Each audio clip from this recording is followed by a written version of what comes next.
We can't afford to apply AI to our systems, because if we do, we will lose the jobs that we already have. अब chartered accountant बैठ के अपनी देखता था कि account book में क्या है, वो तो एआई से हो जाएगा।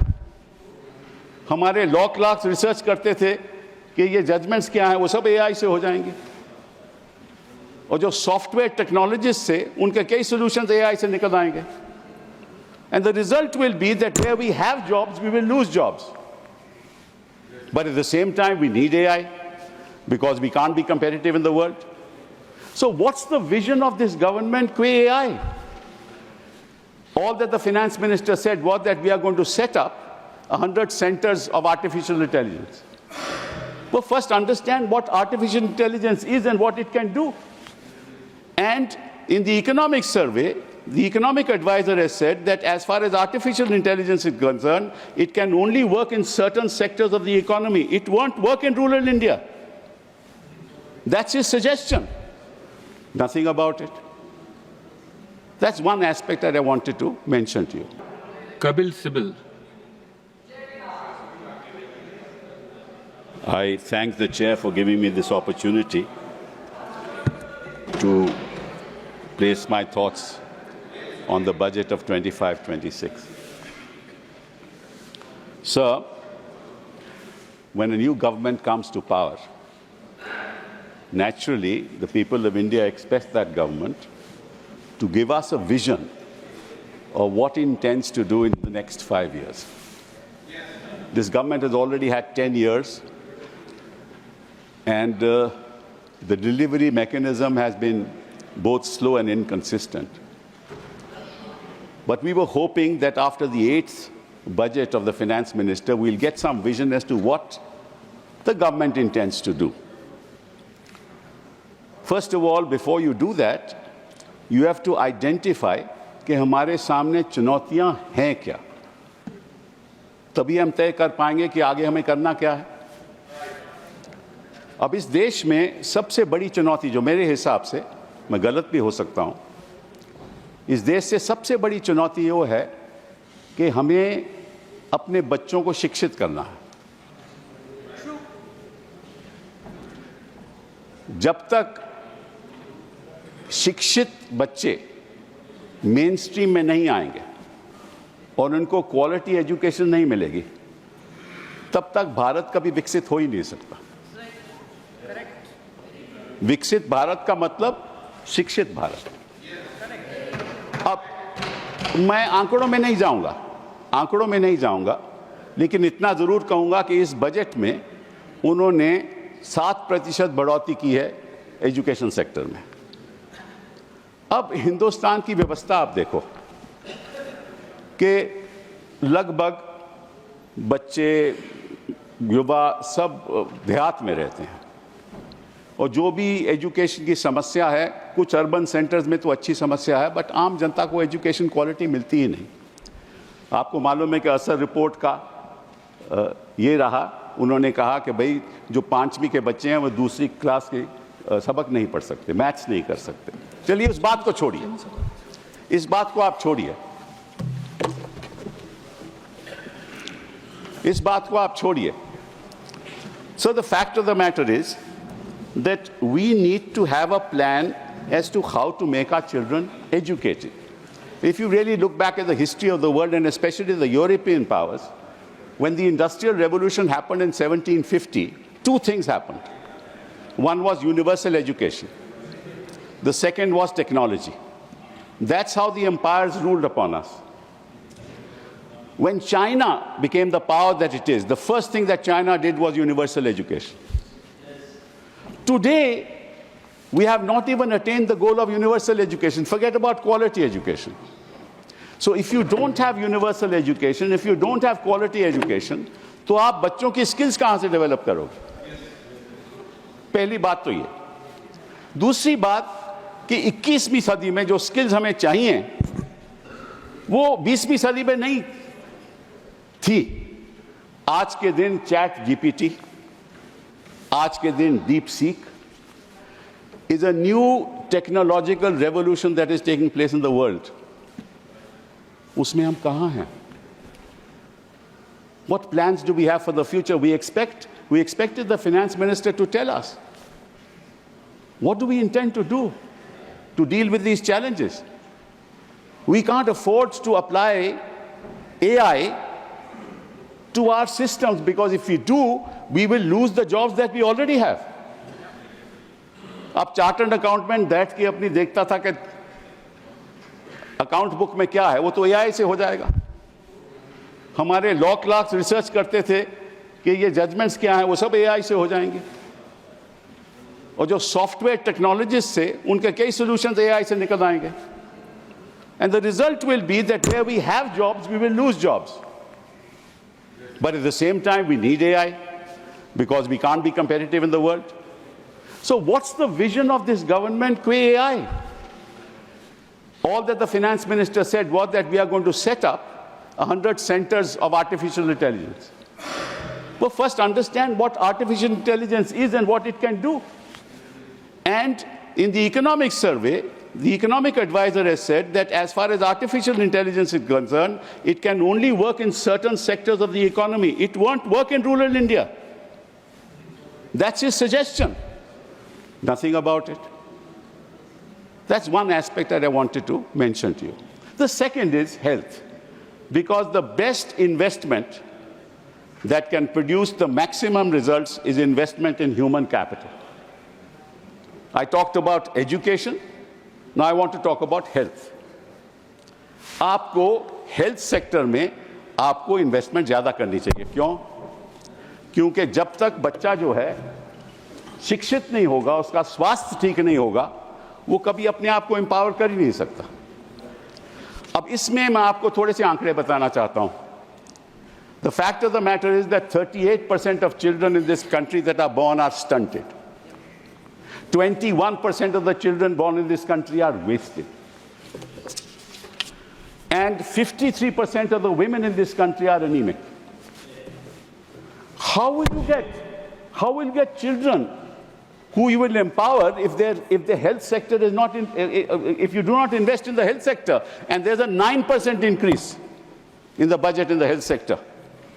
And that also because they want to create 10,000 new medical seats. That's not the solution to India's problem. The two biggest challenges facing this country are education and health. This is just one aspect I want to talk about. The second, and हम रोज बात करते हैं कि हमारी $5 trillion economy हो जाएगी, जल्द हो जाएगी, अब 2024 में हो जाएगी, अब तो उन्होंने कहा कि 2027 तक नहीं होगी। बट 5 ट्रिलियन इकोनॉमी का मतलब क्या है? ये एक गुमराह किया जा रहा है। Sir, a $5 trillion economy is going to happen in this country in any case. And I will show the finance minister that even if she does nothing, this country will grow at 6%. It will grow at 6%, even if she does nothing. Don't laugh. It's a serious issue. Don't laugh at it. It's a serious issue. This country has been growing at 6.3%, 6.7%, and it will continue to grow. But what we need is a growth rate of 8%. What we need is double-digit growth. What is the vision of this government to attain double-digit growth and attain 8% growth? And I'll tell you why I'm saying this. I may be wrong. I'm only here to have a discussion. I may be wrong, sir, but the fact of the matter is, if you look at the economies, look at the BRICS economies, our per capita income is $2,540 is our per capita income. If we compare it to the BRICS economies, Russia's per capita income is $14,000. China's per capita income is $13,000. Brazil's per capita income is $11,000. South Africa's per capita income is $5,970. And we are $2,940. And we will be a $5 trillion economy. What's the point of these numbers?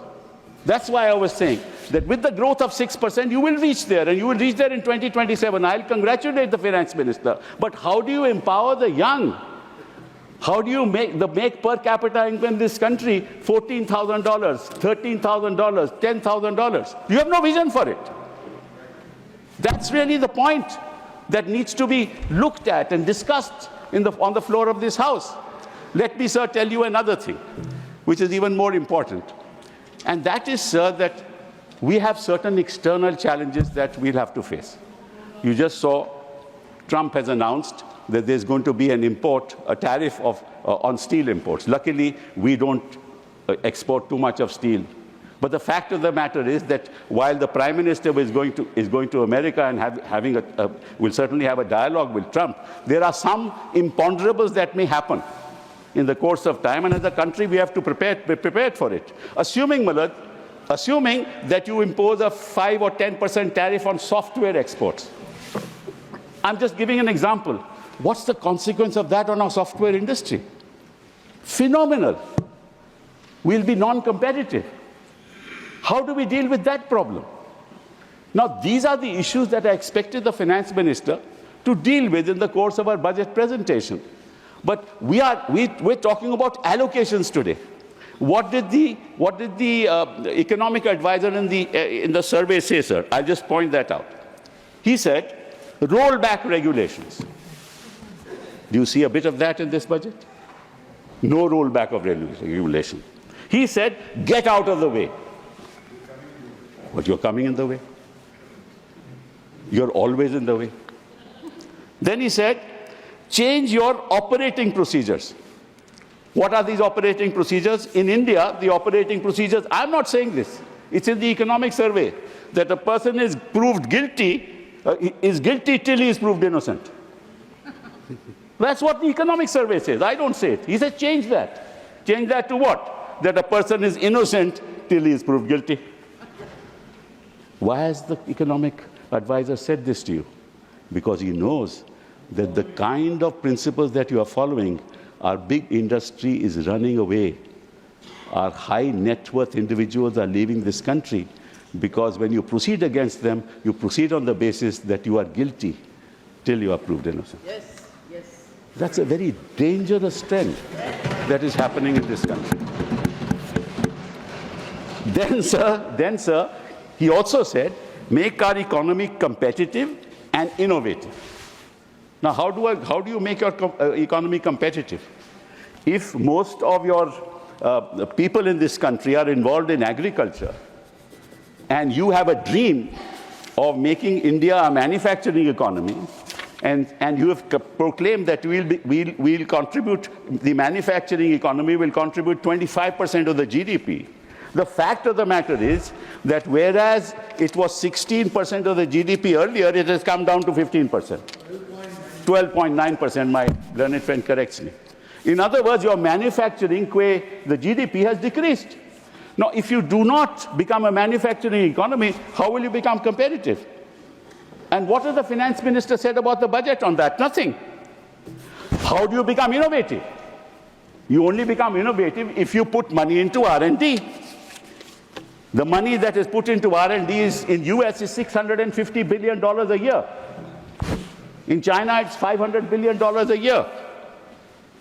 And what is it in India? $50 billion a year.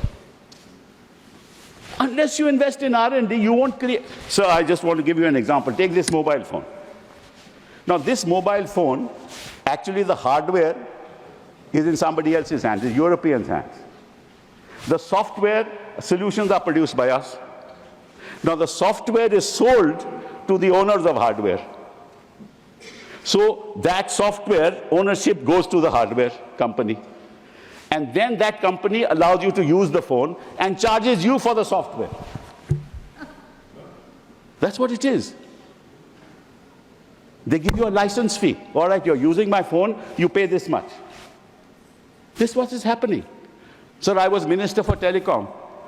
I asked my the telecom industry, what is it in the telecom sector that you manufacture? Nothing.